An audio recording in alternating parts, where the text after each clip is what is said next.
Que Dios me lo bendiga, mis amados hermanos. Gracias por estar nuevamente en sintonía el día de hoy de este programa. Hoy vamos a pasar nuevamente a la serie de sermones del libro de Mateo. Nos habíamos quedado con las bienaventuranzas, dejando pendientes las últimas dos de ellas. Pero estas dos tienen una peculiaridad. El día de hoy vamos a tomar dos prédicas para poder desarrollar todo lo que estos dos versículos finales de las bienaventuranzas nos enseñan, ya que el tema es muy extenso. En la primera parte vamos a tratar la manera de explicar qué es lo que sucedía en la época en la cual Jesucristo vino a esta tierra y sus primeros adeptos empezaron a ser perseguidos. Después incluso de su muerte, qué fue lo que pasó con los primeros cristianos y cómo podemos analizar lo que ellos pasaron con respecto a lo diferente que es ser ahora un cristiano. Así es de que quiero que me acompañen a la lectura de la palabra del libro de Mateo, capítulo número 5, versículos número 10 y 11 y 12. Dice así: Bienaventurados los que padecen persecución por causa de la justicia, porque de ellos es el reino de los cielos. Bienaventurados sois cuando por mi causa os vituperen y os persigan y digan toda clase de mal contra vosotros mintiendo. Gozaos y alegraos, porque vuestro galardón es grande en los cielos, porque así persiguieron a los profetas, quienes fueron antes de vosotros. Oremos al Señor. Padre, gracias te damos porque nos da la oportunidad de aprender más y más acerca de tu palabra. En el nombre de Jesús te queremos pedir por todos y cada uno de los que están convalecientes. Te pedimos, Señor, que les restaures en su salud. Te pido también de una manera muy especial por aquel que todavía no te conoce, para que tú toques su vida y también él venga al conocimiento de tu palabra. En el nombre de Jesús sabemos esperar en ti. Te pedimos, Padre, que guíes nuestras vidas y que este hermoso día sea de gran bendición para nuestras vidas. En el nombre precioso de Jesús. Amén y amén. Gloria a Dios. Todo esto lo hemos pedido en el nombre del Padre, del Hijo y del Espíritu Santo. Bueno, vamos a comenzar con esta explicación de la bienaventuranza, conociendo de que la bienaventuranza implica algo del presente que ya se vive. Pero aquí hay una bienaventuranza que está relacionada específicamente a los acontecimientos que habían sufrido los profetas y qué es lo que le esperaba a aquel que tomara la decisión de seguir los caminos del Señor. Jesús tenía algo muy importante en la vida, y esto es que Jesucristo nunca nos mintió, nunca le mintió a su gente, nunca dijo algo que no fuese cierto. De hecho, lo primero que él explica en esta intervención es que seguirlo a él va a ser causa de persecución. Seguir a Jesús en la época que él vivió y en la época que se estaban desarrollando estos acontecimientos era una situación en la cual se iban a poner en tela de juicio muchas de las decisiones que las personas tenían que tomar. Entonces vemos a Jesús resaltando lo que la persona de Jesucristo, resaltando lo que el mismo Jesús dijo. Él siempre honró sus palabras, nunca dejó en duda que era lo que le pasaría a los que le siguieran. No mintió para tomar adeptos, es decir, nunca Jesús atrajo a nadie con mentiras. Jamás ofreció nada en esta tierra para que las personas creyesen de que al venir iban a tener privilegios. Al contrario, lo que ofrecían eran cosas que estaban fuera de la percepción normal de un bienestar en ese momento. Sin embargo, se presenta como una bienaventuranza. O sea, vivir en la época en la cual se está diciendo algo que sustenta el alma para decir sí, voy a hacerlo. Dice también algo bien importante, que él nunca prometió algo para beneficio propio. Todas las cosas estaban enfocadas en el gozo actual y también lo que vendría después, más sin embargo, no estaba diciendo algo que llevaría a las personas a creer que todo iba a cambiar, al contrario, iba a ser para mejor. Al contrario, él estaba haciendo enfatizando de que seguirle no iba a ser una cosa fácil. Hoy decimos en este tiempo que seguir a Cristo, usted llega con la noticia a su familia, mira, he recibido a Cristo y qué bueno, hay personas que se alegran, hay personas que se molestan y lo más que van a hacer es dejar de hablarle. Pero en aquella época esto implicaba muchas cosas que tienen que ver con la vida social, el trabajo, la comunidad, la familia e incluso con el Estado. Ahora, veamos cómo era la situación que se vivía en aquella época. ¿Qué podía usted perder si seguía a Cristo? Bueno, su trabajo, por ejemplo, estaba íntimamente relacionado a todas las deidades.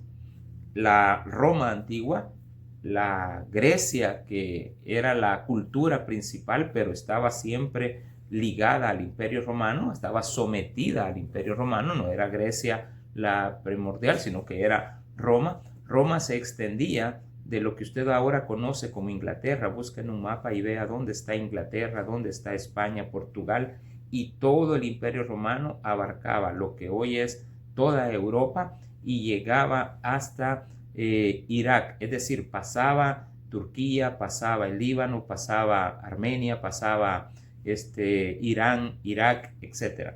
Y luego de norte a sur se extendía desde Alemania, es decir, toda la parte norte de Europa hasta abarcar el norte de África, es decir, también estaban involucradas en este imperio el mundo árabe, muchos de los países que ahora conocemos como el Medio Oriente. También esto abarcaba la India, o sea, era un vasto imperio muy, pero muy preponderante, claro, parte de la India. Pero esto implicaba de que todo estaba relacionado al trabajo. Entonces, imagínese que si todo está relacionado al trabajo, si usted decide seguir a Cristo, usted decidía seguir al Señor, tenía que confrontar la situación de tener que trabajar en el área donde todo estaba relacionado al paganismo. La construcción estaba muy preponderante, pero era no la construcción de edificios simplemente, sino que la construcción de templos. Si usted se dedicaba a la carpintería, tenía que estar dedicado a actividades relacionadas a los templos paganos. Si usted se dedicaba a la mampostería, igual. Si usted se dedicaba a la sastrería, igual tenía que estar haciendo trajes, vestidos para los dioses y también a las personas que estaban relacionadas con ellos. Entonces, usted tenía que escoger entre su trabajo y también seguir a Cristo. Y era evidente que una persona cristiana siempre estaba con la adoración, en ese caso ya hacia el Señor, y tenía que contraponerse. Si sus jefes identificaban eso, pues era so pena de perder su trabajo. Otra situación era la vida social. La vida social estaba ligada íntimamente a fiestas paganas. Habían fiestas hacia todos los dioses. Los sacerdotes hacían fiestas que lo que menos hacían era, bueno, sacrificaban un animal, pero simbólicamente en algunos casos solamente se agarraban una parte del animal y era la parte más sencilla, incluso hasta vellos, parte donde habían pelos de un animal, eso se quemaban en incienso y todo lo demás se ocupaba para el deleite de los invitados y también de los sacerdotes. Por lo tanto, había también una relación muy íntima entre lo que es la adoración hacia los dioses, pero también aquello que estaba relacionado a la vida social. Y en la vida social las fiestas tenían que ver siempre con la adoración hacia un dios. Se entraba no dándole gracias al Señor por la comida, sino que se derramaba vino y eso simbolizaba de que usted estaba agradeciéndole al dios pagano a quien iba a adorar en ese momento, dándole gracias por los alimentos. Otra situación que era muy importante y era la familia. La familia, Jesucristo en las enseñanzas de Jesús vemos claramente de que el hombre tiene que dejar a padre, madre. Esto se tomaba literalmente, pero no por la persona que aceptaba a Cristo, sino que Jesús estaba advirtiendo que cuando usted aceptara seguir al Señor, iba a confrontar una situación muy grave, que cuando usted presentara su nueva forma de aceptación al Señor como único y suficiente salvador de su vida, iba a confrontarse con la familia que no estaba de acuerdo con usted, con esa decisión que usted había tomado. Y esto iba a ser tomado como un acto en el cual usted ya no pertenecía a esa familia. Podía ser sacado del grupo familiar, podía ser desterrado incluso de la familia, no pertenecer ya más al apellido o al nombre del padre de la familia. Así es de que era muy complicado porque la gente tenía que tomar decisiones que eran muy difíciles. Pero la peor de todas es la parte política. Y en la parte política encontramos algo que era muy, pero muy tremendo. Y era el caso de que estaba relacionado con el Imperio Romano. Aquí hay que hablar de dos cosas muy importantes. Lo de la familia pues es comprensible, lo del trabajo también, lo de la vida social también, pero habían argumentos que se le estaban dando de parte de muchos judíos que estaban en contra del cristianismo porque estaban viendo sus intereses perjudicados, empezaron a afirmar calumnias que habían sido dadas por algunas personas, y estas eran afirmaciones que se llevaban a la veracidad sin comprobación. Por ejemplo, se acusaba a los cristianos de ser caníbales porque en la Santa Cena se mencionaba que esto es mi cuerpo y esta es mi sangre, y los judíos, algunas personas malintencionadas, con doble propósito, habían determinado que en estos cultos lo que se hacía era sacrificar niños y que estos eran los que los cristianos les servían como alimentos, porque nunca veían también la entrada de un animal, sino que lo que hacían era compartir estos vino y un pedazo de pan. Entonces ellos decían, si ahí están sacrificando algo, si están diciendo de que es derramamiento de sangre, entonces tenía que ser la de alguna criatura que no estaba registrada. Entonces eran acusados de canibalismo. Hasta ahí al gobierno romano pues no le va ni le viene, pero sí tomaban en cuenta este tipo de argumentos. Luego venía la otra acusación que era muy peculiar, y era de que a los cristianos también se les acusaba de actos inmorales. Ellos tenían la fiesta del ágape, que era la fiesta del amor, y en esto del amor ellos se saludaban con un beso. Este beso de la paz que se daban, se tergiversaba y se decía de que ellos estaban haciendo en sus cultos actos inmorales, que también al gobierno de Roma pues no era algo que le afectaba de una manera muy preponderante, etc. Pero también eran acusados de desarticular familias. La base social de una sociedad siempre es la familia. Entonces los cristianos eran acusados de ello porque las familias se empezaban a dividir a causa del cristianismo. Volvemos a lo mismo, al gobierno romano sí lo tomaba muy en cuenta, pero no era algo que le afectara. De esto, pero ahora viene la parte política. Al cristiano se le acusaba de seducir a los demás a una rebelión que terminaría en un apocalipsis, donde todo iba a ser consumido por el fuego. Entonces empezaba el gobierno a darse cuenta que había una situación impulsada por las difamaciones de los judíos, donde se acusaba a estos cristianos, no importa que fueran judíos o también griegos, o también personas romanas que empezaban a creer en el cristianismo, empezaron también a manipular esta información, y esta información llegó también a afectar al gobierno romano por una sencilla razón. Aceptar a Cristo implicaba tener un solo Dios, y el Imperio Romano había establecido de que el César tenía una parte divina, pero quiero explicar esto de cómo es que se llega a considerar al César como una parte divina. Resulta que este vasto imperio que habíamos mencionado necesitaba de un punto de unión. ¿Cómo unir a tantas culturas y unir a tan vasto imperio y tan grande pueblos unificados en una sola idea? Y era que se le empezó a dar culto a la diosa Roma. Esta diosa realmente no era una deidad más que inventada para que simbolizara al imperio romano. Es decir, la diosa Roma en sí simbolizaba el imperio romano. Esta diosa casi siempre está representada, bueno, usted puede ir cuando alguna vez tenga la oportunidad de ir a Italia, en algunas partes también de Europa, se encuentra mucho culto a la diosa Roma, que a su lado tiene a Rómulo, a Remo, pero ella casi siempre sentada o de pie está simbolizada por la armadura de hierro, una lanza, una espada, siempre una copa, el mundo en sus manos, etc. Entonces, cuando nosotros vemos este tipo de relación que esta diosa estaba teniendo, entonces todo el imperio empezó a darle culto a esta diosa. Hasta ahí todo bien, o no bien, pero de alguna manera u otra entendible. La situación fue que el mismo pueblo empezó a considerar que la persona que dirigía el gobierno romano, en este caso el emperador, era una deidad.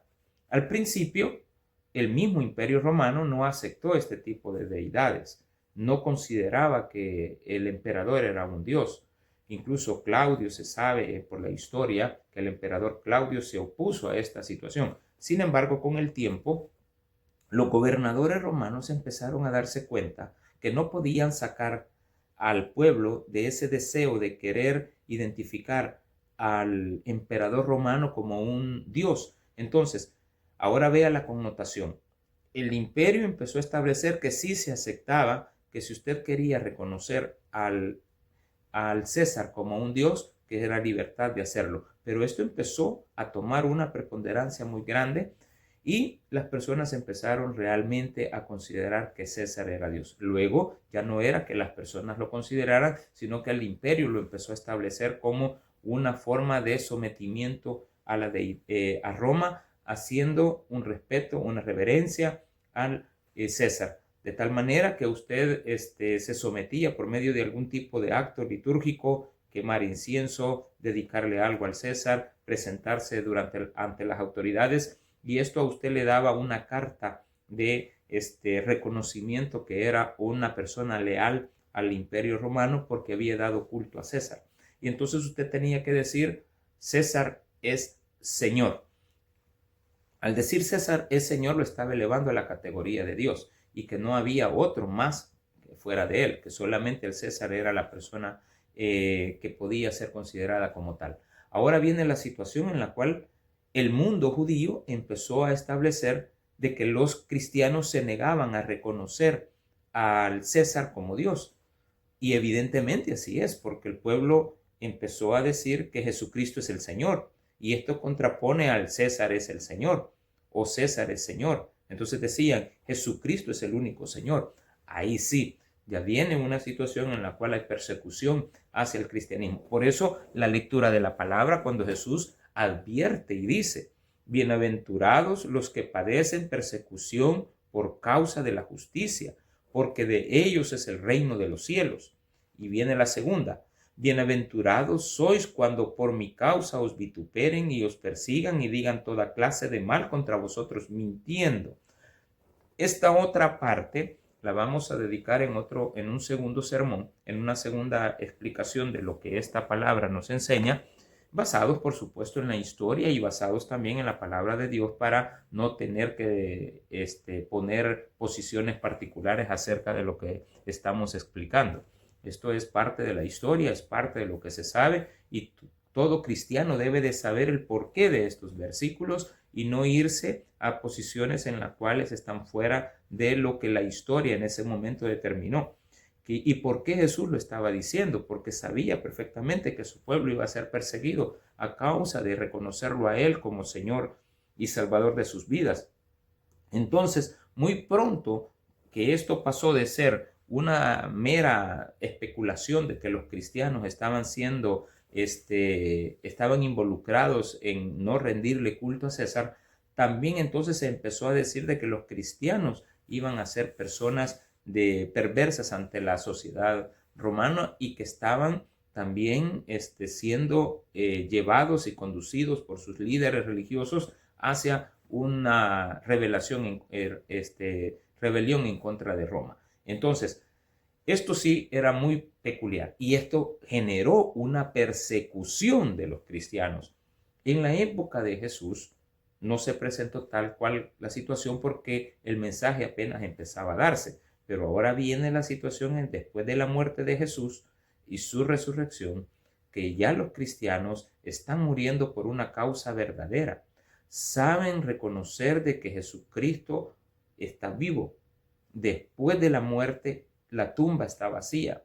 Y ahora el cristiano tiene un motivo muy sustentable para decir yo creo en Él porque Él es verdadero, porque Él se presentó ante muchas personas que le vieron, le conocieron y estas personas murieron por esa causa. Los primeros cristianos no viven como nosotros, no vivieron como nosotros vivimos hoy. Hoy nosotros tenemos iglesias donde nos reunimos, los pastores muchas veces abusan de esta situación, los cristianos también abusan del hecho de ser cristianos sin tomar en cuenta qué significaba ser cristiano en la primera época del cristianismo.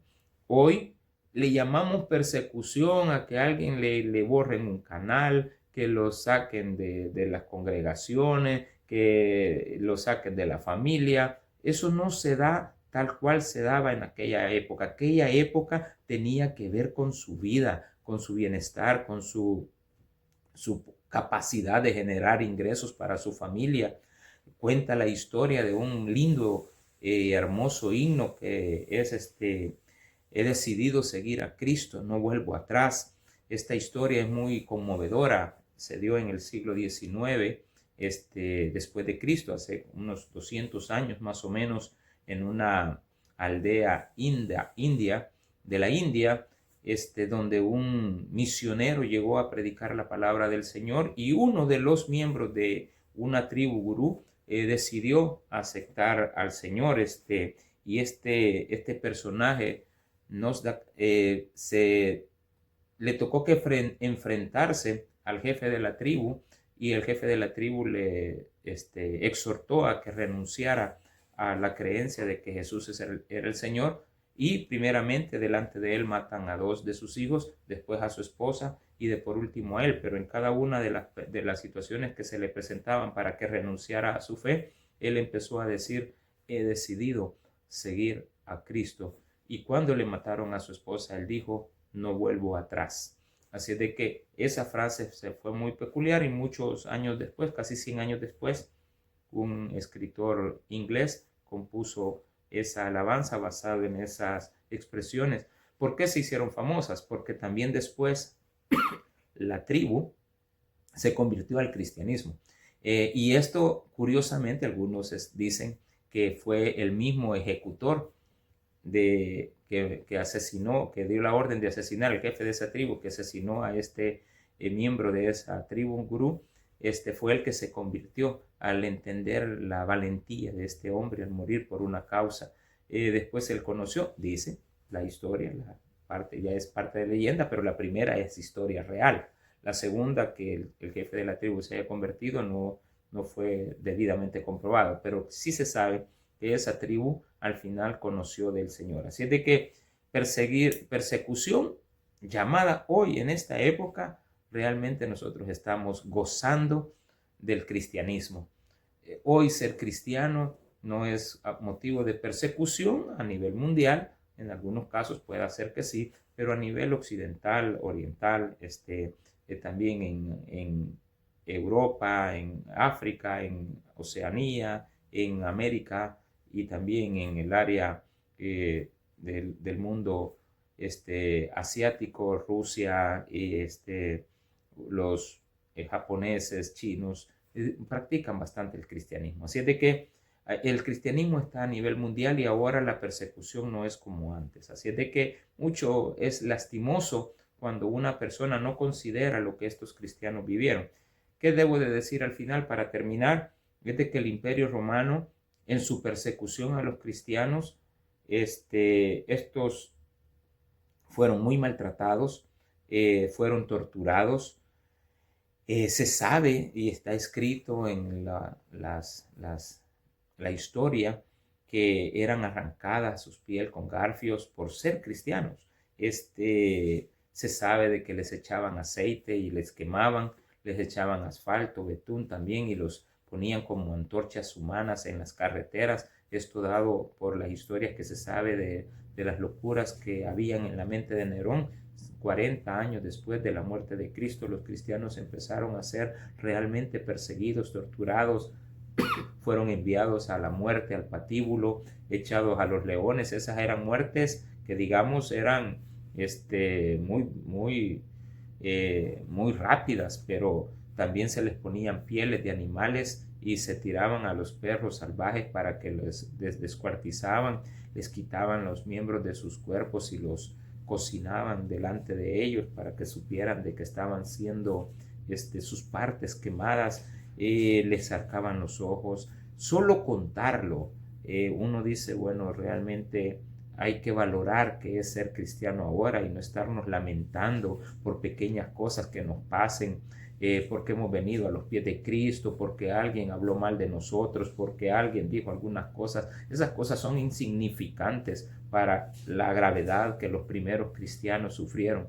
Así es de que un llamado es a saber reconsiderar que cuando la palabra de Dios nos dice, bienaventurados los que padecen persecución por causa de la justicia, porque de ellos es el reino de los cielos. Fíjese que esta bienaventuranza, solamente quiero recordar las primeras. Dice, bienaventurados los pobres, porque de ellos es el reino de los cielos. Afirma posesión. Bienaventurados los que lloran, porque ellos recibirán después. Pero significa que ya están consolados. Bienaventurados los mansos, porque recibirán la tierra.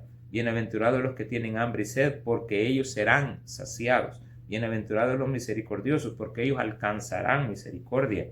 Bienaventurados los de limpio corazón, porque ellos verán a Dios. Bienaventurados los pacificadores, porque ellos serán llamados hijos de Dios.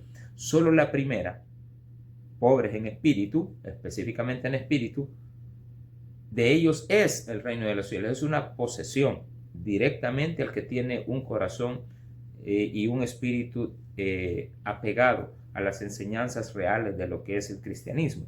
Pero vienen las últimas dos. Bienaventurados los que padecen persecución por causa de la justicia, porque de ellos es el reino de los cielos. Lo mismo la primera promesa, los que tienen un espíritu, pobres en espíritu, es la misma. Y también la última que dice, bienaventurados soy cuando por mi causa vituperen y digan todo, y persigan y digan toda clase de mal contra vosotros mintiendo. Gozaos y alegraos, porque vuestro galardón es grande en los cielos. Dice, sí, la palabra, que hay algo grande para nosotros que ya se está ejecutando. Esta parte de estos últimos dos versículos la vamos a dejar para un sermón posterior, para poder desarrollarlo de una manera mucho más puntual y no tocarlo de manera escueta. Así es de que agradezco la sintonía de este programa el día de hoy, esperando de que todos podamos seguir aprendiendo acerca de la palabra. Espero sus oraciones para el crecimiento de este canal. Gracias por todos aquellos que mandan mensajes. Siempre estamos pendientes, no los contestamos todos, pero sabemos perfectamente que muchos de ustedes se conectan y dicen y dan gracias al canal. Así es de que lo que pueden hacer es lo siguiente: recomienden el canal, suscríbanse a YouTube como @Pastor Abdala, y ustedes ahí le dan suscribir y le dan a la campanita para que les lleguen las notificaciones, y una vez les lleguen ustedes las comparten.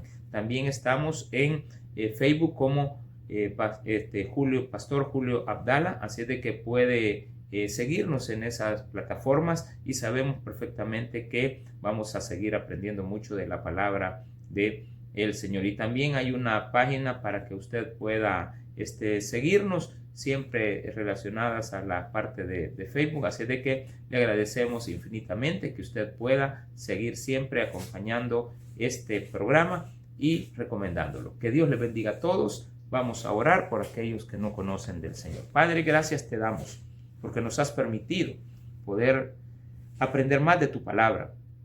Ahora te pedimos por aquellos que no te conocen. Si usted está acá sin Cristo y nunca le ha recibido, es bienvenido a la familia del Señor. Dígale: Señor Jesús, yo te recibo hoy como mi único y suficiente Salvador personal.